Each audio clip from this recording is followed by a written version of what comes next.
Hello po, kamusta po kayo mga kabayan? Sana po nasa maayos po kayong kalagayan. Samahan niyo po inyong lingkod, si Kamanong po. At tayo po ay magkomentuhan dito po sa Tambayang Makabayan. Mag-umpisa na po tayo. Komentuhan po natin. Ito pong si Representative Edgar Erese ng 2nd District po ng Caloocan ay bumanat po at binabanatan po si Boying dahil po ngayon tutok po ang gobyerno ng Binagoong Pilipinas sa issue po ng confidential fund sa Vice President. At dito po ay binanggit po ni Erese na mas grabe pala at grabe kalaki pala ang naging confidential fund, Intel fund ni Boying nung siya po ay secretary po ng DOJ. History daw po, first time in the history ng ating bansa na nagkaroon daw po ang DOJ ng napakalaking confidential intel fund sa kasaysayan ng bansa. Umaabot po ng 1.5 billion sa loob lamang ng isang taon, 12 months. Saan kaya dinala ni Boying ang 1.5 billion? Yan po ang binabakbakan ngayon ni Representative Erese. Ito po, pakinggan po natin. Basahin po muna natin at pakinggan po natin maya-maya yung kanya pong pahayag. Ito po, ayon po kay Erese. Yan po ang sinasabi ni Erese. Erese, ibinulgar na may 1.5 billion confidential fund umano si Ombudsman Boying Remulla. Mayroon siyang 350 million na confidential fund. Nag-request siya kay Saldico ng additional 1 billion and 100 million additional. So, for 2025, mayroon po siyang 1.5 billion additional. So, for 2025, yun nga po, meron po siyang 1.5 billion for the first time in history ng DOJ. May 1.5 billion na confidential intel fund, mga kababayan, ang DOJ. First time in the history ng Pilipinas. Nung maging DOJ Secretary po daw si Boying, ay grabe po ang nakuha niyang confidential intel fund, mga kababayan.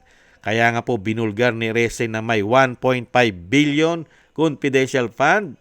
Si Ombudsman Boying Remulla, mayroon siyang 350 million na confidential fund na nag-request pa siya kay Saldico ng additional 1 billion and 150 million additional. So, for 2025, mayroon siyang 1.5 billion for the first time history ng DOJ. May 1.5 billion confidential intel fund sa kasaysayan ng bansa. At si Boying lang po ang gumawa nun. History daw po. Ginawa ni Boying, nagbigay po siya ng history sa DOJ nung panahon po siya secretary. 1.5 billion. At yan po ngayon ang tinatalakay po, lalong-lalo po ng mga congressman para po i-impeach ang 125 million confidential ni Inday. Pero itong kay Boying, may tamang panahon po yan pagdating po sa confidential ni Boying. Grabe, no? DOJ, unbelievable. Ito po, mga kabayan, ang pahayag ni Erese. Pakinggan po natin si Erese. Alam mo, nung panahon, lalo na nung 2025, for example, si Secretary Boying Remulla ng Department of Justice. Ayan. Meron siyang 350 million na confidential funds. Nag-request siya kay Saldico ng additional. Kay Saldico talaga. Kay Saldico, may request siya eh. 1 billion 150 million additional. So, for 2025, meron siyang 1.5 billion for the first time in history na ang Secretary of Justice may 1.5 billion na confidential intelligence fund. So, hindi lang pala ang, kumbaga, in-appoint ng presidente, in your words, para protektahan ng presidente. Si Ombudsman Remulla din ay may confidential stake funds. So, it's ako, naniniwala ako na pag binuksan mo lahat ng mga confidential funds, baka meron ding Mary Grace Piatos, meron ding mga McDonald's, baka meron ding Jollibee. Kasi nga, ang concept, kaya madaling nakawin yung confidential funds, ang concept doon, pwede kang maglagay ng aliases. Kasi on the claim na pinoprotektahan mo yung identity ng asset mo. Yan po mga kababayan. Gaano kaya karaming alias Nagsisisihan umano ngayon yung kay Boying? Gaano kaya karaming alias yan, mga kababayan? Kaya nga sinasabi ni Irese, baka may McDonald, may Jollibee, may Inasal, may Piatos. Kasi nga, mga kababayan, yung mga asset, may kailangan na alias yan eh. Lalong-lalo po, mga kababayan, kung manganganib ang buhay nila. Kaya dito po sa mga kababayan, sino po, tatanungin po ninyo, magtatanungin po ninyo, bakit hindi imbestigahan si Boying? Sino po mag-iimbestiga kay Boying? Siya mismo yung ombudsman. Hindi po ba nag-iimbestiga sa mga sangay ng gobyerno, mga naglilingkod sa gobyerno, mga politiko? Hindi po ba ombudsman ang nag-iimbestiga sa mga may issue, aligasyon pagdating po sa pera ng taong bayan? Hindi po ba ang nag-iimbestiga? Ombudsman. Sino po ba ombudsman ngayon? Hindi po ba si Boying? Sino mag-iimbestiga kay Boying?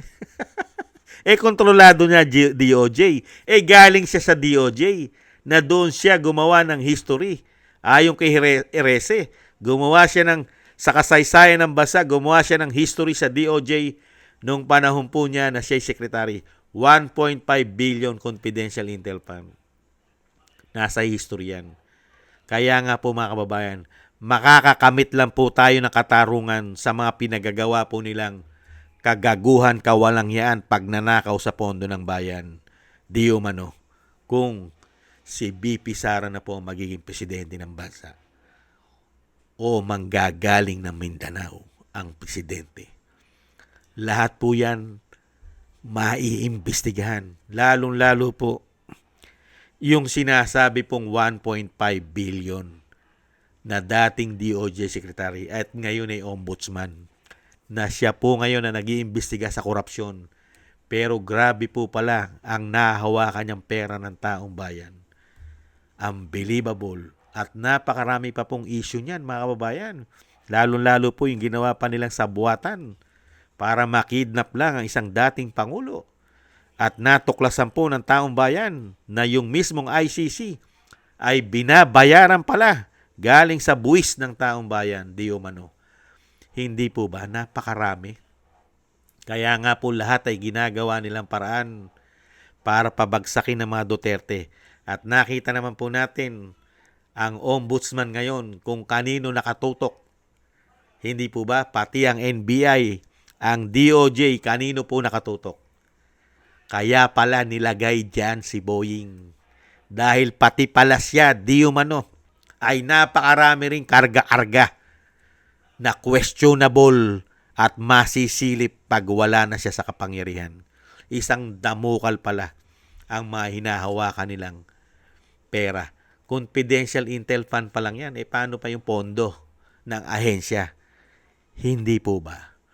Kaya mga kababayan, sana po, katiga naman po ng may kapal ang kabutihan sa ating bansa, ang maghari. Huwag naman po sana ang mga taong ito na napakarami pong issue pagdating po sa pera ng taong bayan. Huwag naman po silang maghari ng tuluyan sa ating bansa. At magkaroon naman po ng katarungan ang mga pinagagawa nilang kawalangyaan.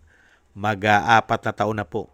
Wala pong ginawang serbisyo sa atin ng gobyerno kung hindi po pagtakpan, i-divert, talagang itago, pilit na kalimutan, i-divert, pagtakpan ang issue ng korupsyon nila.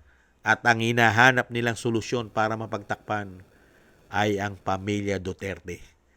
Huwag naman po sana silang magtagumpay. Hindi po ba?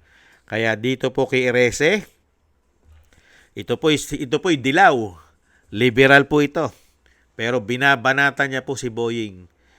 mga kababayan. Kaya hindi po malayo, baka gumanti si Boying, baka isang araw magulat po tayo, si Erese ay may kaso na rin pong inciting to sedition. Hindi kaya, mga kababayan. Baka po meron na rin pong issue yan pagdating po kung ano-ano na pong kaso ang isasampa po dyan. Hindi kaya.